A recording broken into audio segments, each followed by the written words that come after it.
do and how I articulate my words that gets your attention. Have you ever been so tired and so tired of being alone and so tired of being in a space with people who really honestly don't understand you? Like, really, they don't understand you. They don't understand your purpose. They don't understand your need. They don't understand what you're going through.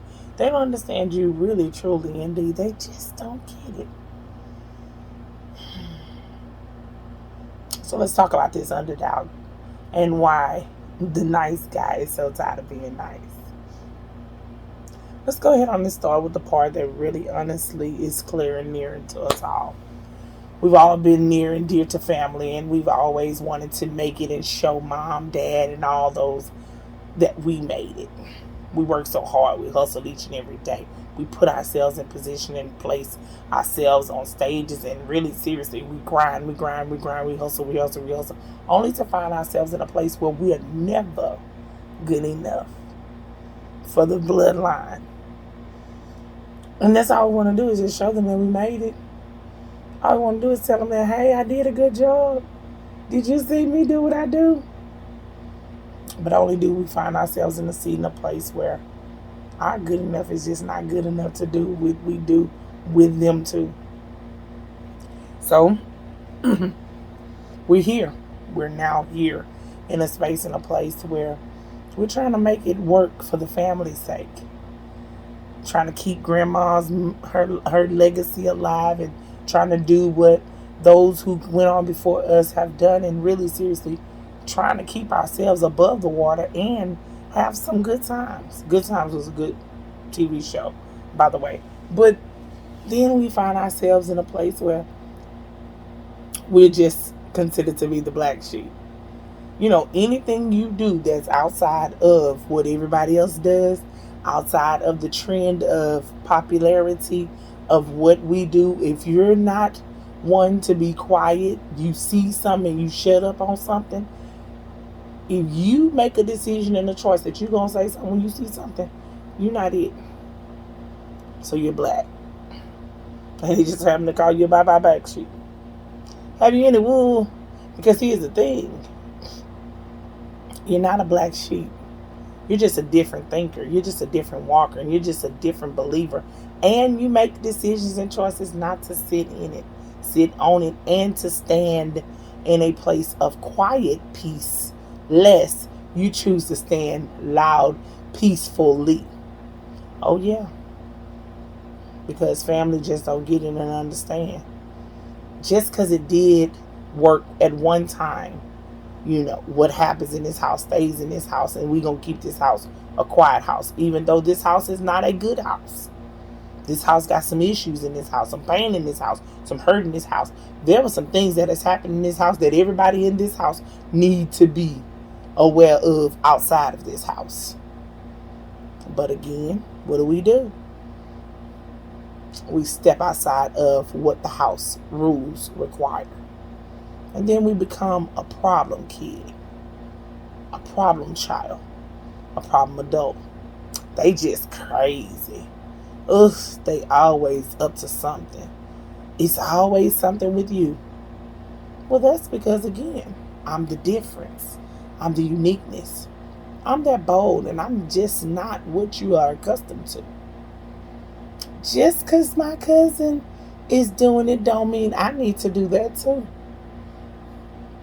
It's amazing that the pressure that they put on you as a family member who made a decision and a choice to be creative versus the one to walk the fine line and to do what the tradition says. You know, go to school, make good grades, go to college, get a degree, pay $100,000+ for something that you're not going to even do anyway, only to give it a place to stand on Granny's wall, collecting dust and disappointment and heartbreak. And also, did I mention depression inside of you? Because you're just trying to do what the tradition says we do here. But when you step outside of the box and decide to say, I'm not going to go to college, I'm going to be creative, I'm going to create my own space, I'll do my own entrepreneur thing, I'm going to make a name for myself, I'm going to go to Hollywood, baby, New York, here I come, Broadway stages. And you're looked upon as a crazy kid. Outrageous. Not only to know, you're just amazing. You're a forward thinker. You don't march at everybody's drum beat. They got a problem with you being the you that you are. But then reality sets in. New York is really seriously a place that you gotta work to get there. Huh. Hollywood lights, they go out when you ain't got the right connects. So job, here I come, it's calling me. And dying down the dream, the goal, the belief, and what I should be. With the back echo noise of that family member that says, I told you it wasn't gonna work. See, had you went to school, you'll be a little further. Or just the overall whispers of you are the hot topic in the family group chat. But nevertheless, you make it through. Baby, you start making goals. I mean, you become a hot topic because although you don't march at their beat, you do still have the heartbeat of Granny and the legacy in which she left, the conversations that you've had, the talks that she said that you need to know, the wisdom that she poured, and the knowledge that she made sure that you acquired. The availability, the love, the nurturing, and just the heart to say, baby, you're going to be great someday. The prophecy, the spoken words, the covering prayers, and the nights that she cried to say, do it, Lord, for her or him. So then we go into our place. You know, the place of now reality sets in. I make this statement and I always said that, baby, you can't disappoint me. I got family members that have done a better job than you. So all that you do is nothing but bonus and extras. And so just because it's an extra, I don't have to take it. It's not required for me. It's just what it is. It's an a la carte taste. So then I move from there. And I take you to this next place. See, the next place I'm going to take you is now. You're in the space of relationship, friendships, and connectionships. Yeah, baby. Friendships is true. I mean, the fact that Jesus had 12 homeboys that rolled with him, 3 that seemed to be solid, and the one that we know was dirty, and a dog dirty too. The other ones, didn't speak much of them. But of course, it was questionable. So you ask yourself, okay, if Jesus ain't had solid 12 homeboys, what am I up against? You know, it's amazing how we build friendships based upon the fact that we like what we like together. We love how we roll. We enjoy fun times. We have memories. And of course, when hardships hit and arrive, we may share a few things. But what friendship looked like to me is that when I'm in the dirt, I'm on the ground. And when I was really trying to pull it from the mud, somebody was right there digging me with a shovel. Okay, we didn't have a shovel. Maybe a spoon every now and then. But sometimes we had to just use our bare hands and say, let's just pull it up and let's go. But not all the friends have been solid. Not all of them care. Some were just cloud chasing. Some was just there. Some was just like, you fun, Cyndi Lauper style. But I wouldn't take you to the fine dining wine. Some was intimidated. Some was just what they were. They were snakes. Some were just there as watchers to watch you fail. And some really honestly did pray. P-R-A-Y. But there was some P-R-E-Y's too. But it's amazing how the friendship that you have and the one that you've shown was always loyal. I mean, go with loyalty. Stay there. Do not let it go. Don't stop being who you are because you don't have what you need in the friendship in which it is you're looking for, you're pursuing. If you're a friend like me, my friendships was always colorful, always different, always a little bit off the rockers, because I'm a girl and I hung out with boys. Most of my friends was guys, and people would always question our friendship and say, "Is that your man? Is that your boo? Is that somebody you sleeping around with?" And I would quickly say, "Oh no, not at all." Because see, there's a rule in my house. There's a rule in my friendship. There's a rule that I run by. If you my friend, you my brother. I don't do my brothers. I don't get caught up in love, triangles, and entanglements in my J divorce for my people who I consider to be my family. Because to me, brothers and sisters having sex, that's incest. We don't do that. So, of course, even though the questions of, are you there? Do y'all like each other? What's going on? I have always made sure that the fine line was there, the boundaries were set, and who I am to them was clear in clarity. Now, don't get me wrong, I've had a few that when they expressed themselves that they were my brothers, but they found a liking into me, I cut them off. I had to pull my scissors out and cut it. Why? Because I never want to be put in a position to where what we say we are, we become something untrue. Because I'm the kind of girl, baby, we are black and white. Mean what you say what you mean. Tell me that you do so I can tell you that I don't, and we can move forward. But everybody don't have that inside of them. Some people have to take on that challenge and say, and I've heard it and I get it and I'm all there for it, that sometimes when we have friendships that are so close, so unique, so dear, so loving, so what we have not paid attention to the forefront of our minds, it does kind of end up becoming something that's a little bit more in time. I've heard all the little stories about how he was just my friend, she was just my friend. And from there, the two became the perfect harmony of love. It's a beautiful, beautiful, beautiful, beautiful scene. And it can happily work. But, I'm just saying, in the placement of what I see, because I'm an overthinker, please don't judge me. But if you do, that's fine too. The place where I see my overthinking becomes a space to say, no, stay in your seat, be who you are, and please allow me to be me. Really, honestly, let me just tell you and be true. It's nothing wrong with a man and a woman being friends, loving, sharing, and caring in the place depths of what it is. Do business together, do trips, do friendships, hang, and just be platonically people that know how to have a good time and love each other. Brother sister style. If not, you want to call it brother and sister style, just two friends being what it is. Same sex of friendships to that degree. Why can't it be the opposite sex? It works for me.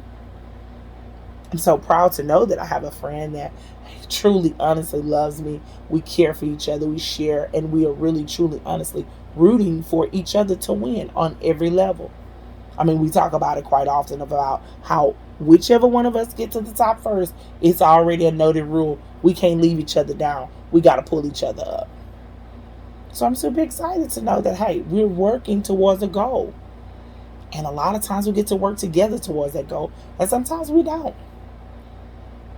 You do know that friendships, real relationships that you are going to have, they start in your friendships. You're dating your friends. Yeah, you date your friends. They know what you like. They know what you don't like. Y'all argue. You disagree to agree. You feel love with each other. Now, mind you, and granted, we don't get physical, but we do still have a love and a genuine connection with each other. So therefore, the friendship is true. And of course, when times get hard, that's what I believe friendship is, and how it really shows its real, true connection and its authentic place. And it really seriously gives you what you need to be able to push forward. The friendship to know that I'm connected to you. I see you. I like what Oprah says, and she's an amazing, phenomenal woman to be able to use a resource for. And she says, if you can't walk with me when my bus is broken, how are you going to ride with me in the limo? That's cool, right? I mean, yeah, that's the kind of attitude that you need to have. I also like what PJ Morton says. He says that they gonna want to come, but they're not gonna make it. They're not gonna be able to come. Why? Because you wasn't there shooting with me in the gym. I mean, it's good to have friends who can party like a rock star with you. But can you really truly be my friend and weep and wail with me when I'm down and when I'm out and when I'm going through? Like, I don't need anybody to hang out and be my plus one when everything is on the lights, camera, action. I need you to be my real live plus one when I'm down and out, when I can't see my way, when I'm crying uncontrollably, when I don't call for a few days, when I'm sitting in silence, when I'm trying to figure me through, when I want to say, I'm going to give it all up. Damn it, hell, I'm over it. You know, when I send you those, oh, no, I'm good type texts. Or when you call and you know as well as I know, the Spirit has told you, God has already whispered in your ear and said, call and check on her, because you know my patterns. And your reply is always simple too. It says, what's wrong with you, girl? So those are friendships. And those friendships don't just come overnight. Those friendships come over time. And when I say over time, I mean, I'm not talking about, yes, there is a blessing in having friendships over years of time, but I'm talking about over a time of really seriously, authentically, genuinely pouring in what it is that you're needing to get back to. I'm a real firm believer that you got to put in the ground of seeds and sow and really water until what it is you're looking to reap harvest from. Because so for whatever a man has sowed, that so shall a man reap. I mean, that's Bible. But then, of course, we got those friendships that get a little shaky. They don't look all true. Sheep, wolf, they wear them clothes. You know, wolves come dressed up as a sheep. And really, they're not coming to be what you think they should be. So then you find yourself in that seat too. Backstabbers, you know, they smile in your face and all the time they want to take your place. Them backstabbers, that song is true. I mean, the worst people in the world who could ever hate you and hurt you are the people who know you. The people who really, seriously, honestly have you. Like, they can identify you in a lineup, in the dark, and everywhere you've been. Those are the people that you're like, man, I can't believe this happened to me like this.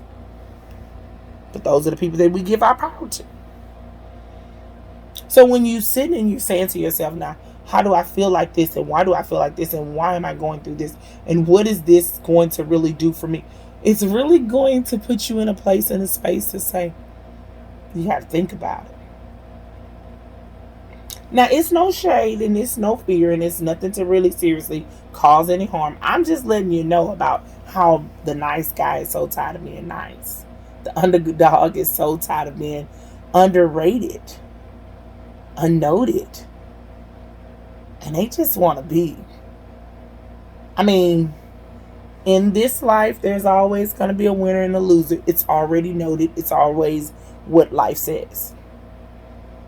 But I mean, can I not catch a break sometimes? So what is it that you are to do in the friendship in which you're giving? I mean, be true to thine own self. Stay who you are. You don't have to change your life because somebody's changing theirs. No. If you switch up your claim game, your play claim game, it has nothing to do with mine. Because my job is to just be able to handle me. I cannot be in charge of you too. I think sometimes that's what happens with us, which I know that sometimes we are so busy trying to change everything around us and the people, and we forget that we have no control over nobody's heart, situation, and their thinking but our own. We can convince them, we can convey, and we can pass on, and we can influence them in some type of way to have a positive mindset about it. But if you're a snake, you just a snake. I said what I said. You know I said it true. But your job is not to worry about the snake. Not even the venom in which they carry inside of them. Your job is to worry about yourself and make sure that you have the tools in your toolbox, so when that snake does rise upon and does try its very best to bite you, you got the right tools to kill it. Killing them with kindness, killing them with quietness, killing them with a, hey, long handle this, let's go. Because you've overstayed your welcome and you've overset your seat. You're no longer eating what I'm serving, so therefore, please render your chair. Please move away. And go ahead on and check, please, yourself out of here. Exit, there's a left to the stage. And ain't nobody got no hard feelings. We just all know what we know. But you're free to tell your story the way that you want to tell it, and I'm free to have my story the way that I want to say it. But here's the truth about my story, that I'm going to say nothing. Because everything doesn't deserve an audience. All things doesn't deserve attendance. And attention is not something I'm giving to negativity. So, relationships, oh my. Intimacy, love, and joy, and peace, and all that. Let me explain. Why is it always a problem and an issue in a situation that when you're in a relationship with someone and y'all are all in Google eyes and y'all love each other and you're believing and saying, oh, I just love this. This is what it is. Oh, this is great. But then after time, over time, and sometimes time ain't even a long time. It may be 3 days later. Come on, baby. That devil inside of them or their real true representative come on to the forefront as they fake representative leave the room. And then you're finding yourself sitting there saying, how did I not see this? Because you were too busy trying to enjoy the moment in the positive. And you were placing and saying and trusting and believing that they were bringing their 100 self there to your table as you brought your 100 self to your own table. That statement when they say don't let your right hand know what your left hand is doing, that's Bible too. I find it to really honestly, despite of how I used to feel about it, I find it to be true. Don't let your right hand know what your left hand is doing. In a way of saying, hold back just a little bit. Because, dogs like to chase cats. And, baby, whatever it took to get daddy hooked, baby, you got to be ready. Because, if you give them all of you the first day, then they don't have a reason to even open up your mystery box the next day. You've already shared with them everything. Overshare is real. But the mystery and the amazement and the fact that this individual really truly wants to be able to walk through the maze of your life, they should want to get to know you.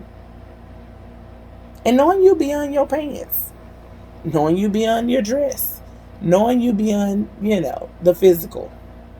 Because it's amazing how a man, I'm talking to you ladies, how a man can commit to you for sex, but he cannot commit to you for life.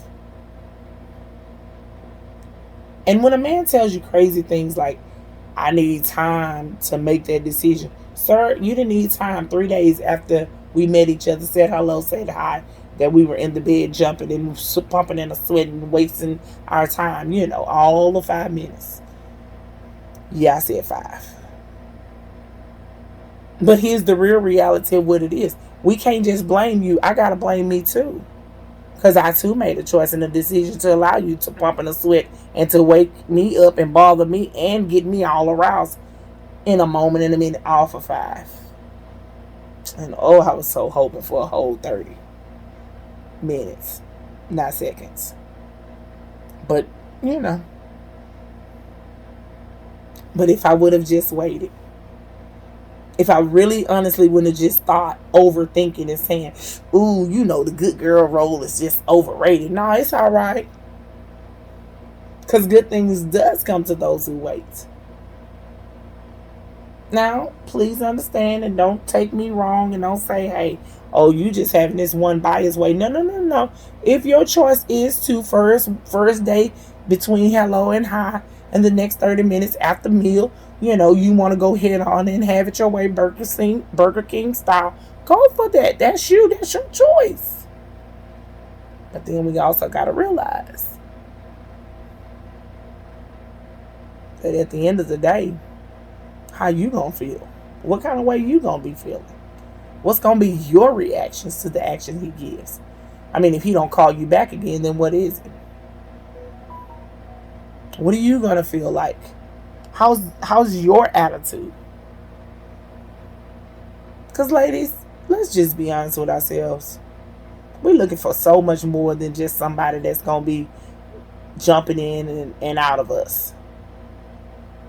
I mean, the trash can is what it is.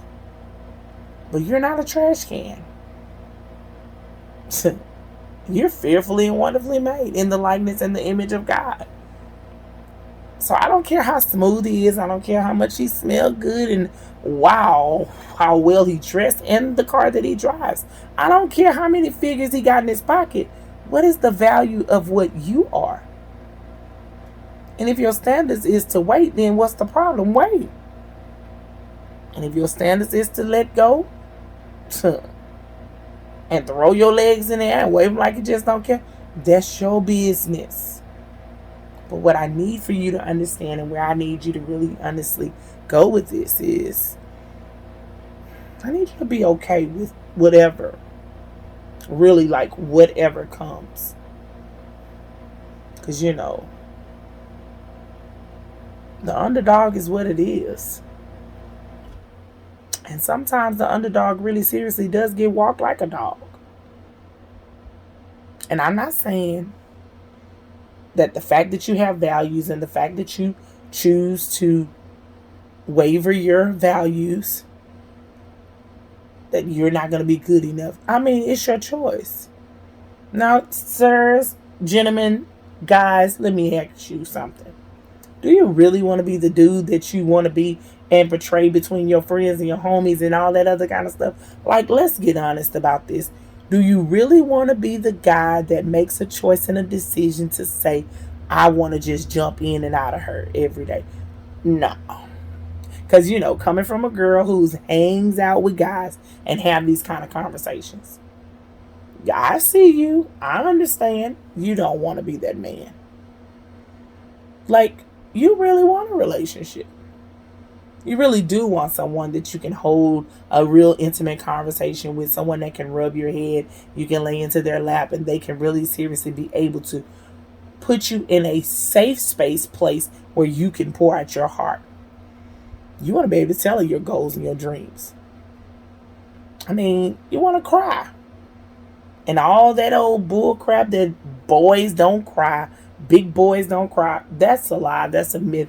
The emotions and all of who you are inside and what you feel and the anger, the frustration and the weeping and the whimpering and all those things, that's called life. That's an emotion that you have a right expression. An emotional place that you deserve a right to release. I mean, why do you have to be a big boy all the time? Why can't you cry sometimes?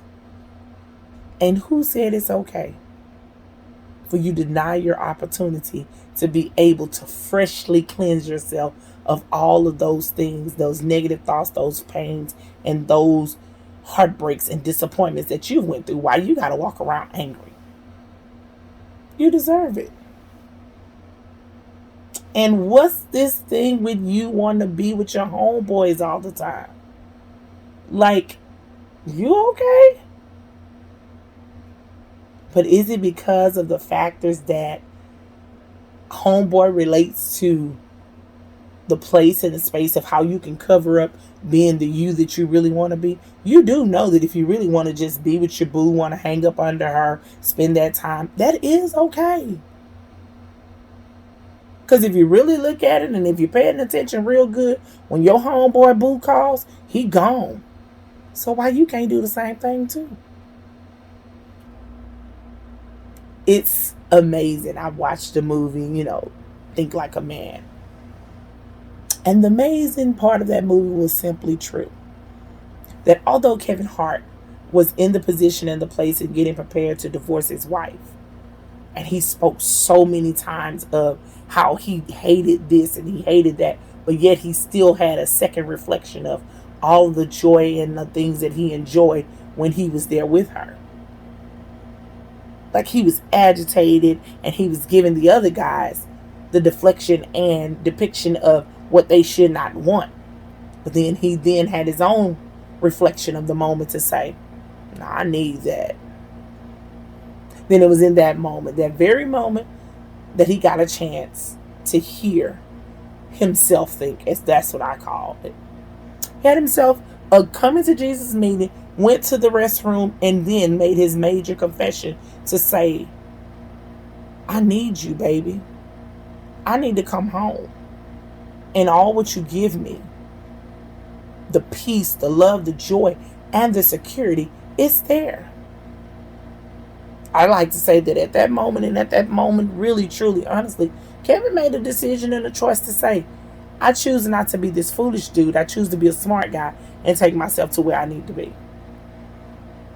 And once he made his confession and his love to the young lady, he then went out and faced his homeboys who he was trying to create diversions and problems and be the go cheerleader of, don't be a committed guy. He then went forth and said, "Hey, I'm gone. Because I need to get to my house. I need to make my wrongs right." So here's what I want to say to you. It's nothing wrong with hanging with your boys. But at the same time, when are you going to hang with your girl? When are you going to go home?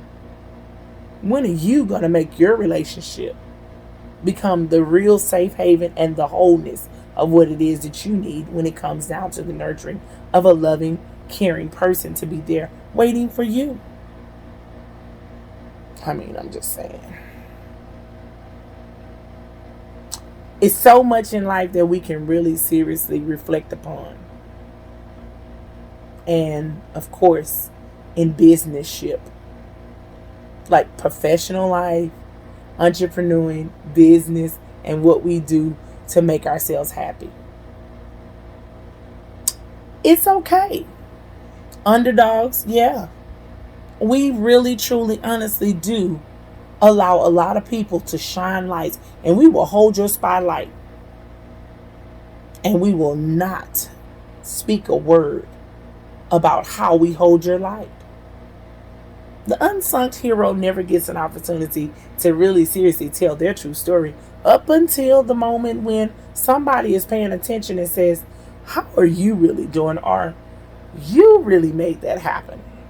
You know, it takes someone to just kind of be paying attention to the details and really studying the movement of the main performer versus the one who's the understudy or the one who is the behind the scenes. You know, I'm that kind of person.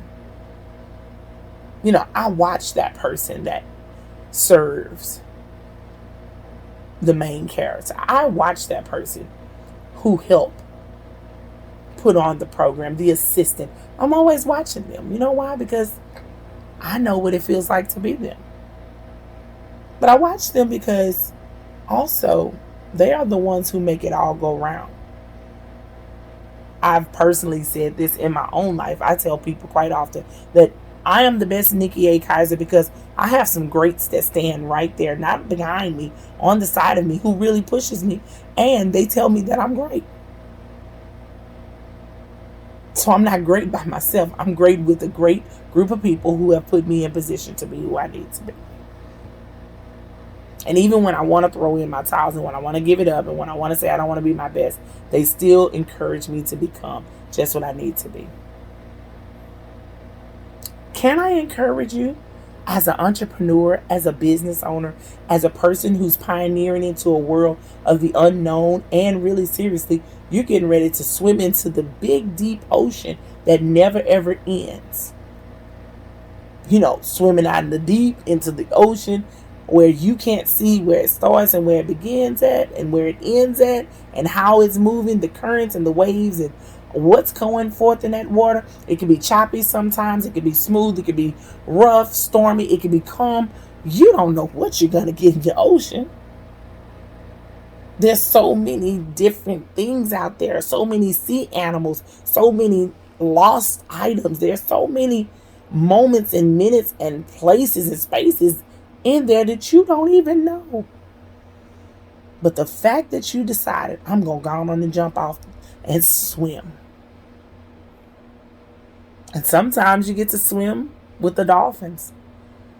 Sometimes you are surrounded in a circle with sharks. Sometimes you find yourself in the belly of the whale. And sometimes you're just in a school of fish.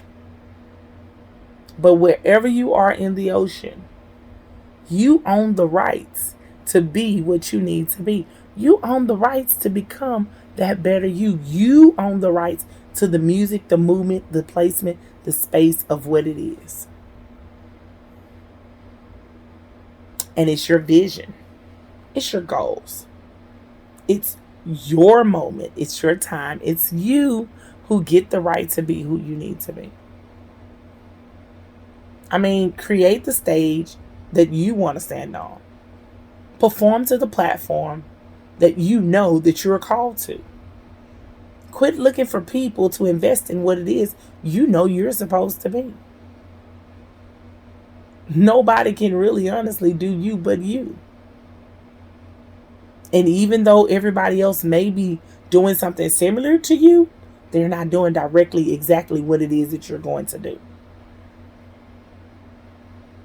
Because there's only one you. Literally, honestly, when God created you, he broke the mold. There may be somebody that kind of look like you. There may be somebody that just may resemble you, but they are not you. I laugh a lot when I hear people say, my sister's cousin or my friend or you look like. And I always say that person has a really great spirit. Or they have some type of unique energy, vibe, or who they are. Something that's so unique about them. The characteristics of what they possess. They may got some integrity. Of course, if they looking like me, they got some beauty. It's something about them that has drawn in the people to say, I know someone you remind me of. Which is just an indicator to let you know that there's always going to be someone who's going to copy, trend along, or some kind of way look like you. But you are the only you. There's only one you. And when they created you, baby, they broke the mold. And my famous words that I say is that, honey, they can copy the cat, but long as it's the right cat that you're copying. So don't get offended when someone decides to take your brand idea, your name, your personality, whatever it is that you do great, your product, and try their very best to recreate what it is that you have been called to do. Don't become offended. Become impressed and say that I am so inspired and admire the fact that you decided to try to be me. But please step aside, move a little bit, exit left, exit the door, because there's only one me. And I'm here. Often imitated, but never duplicated. I'm me. So therefore, as you are being you, be okay. It's so amazing how we see our persons and the people we really truly admire to that degree.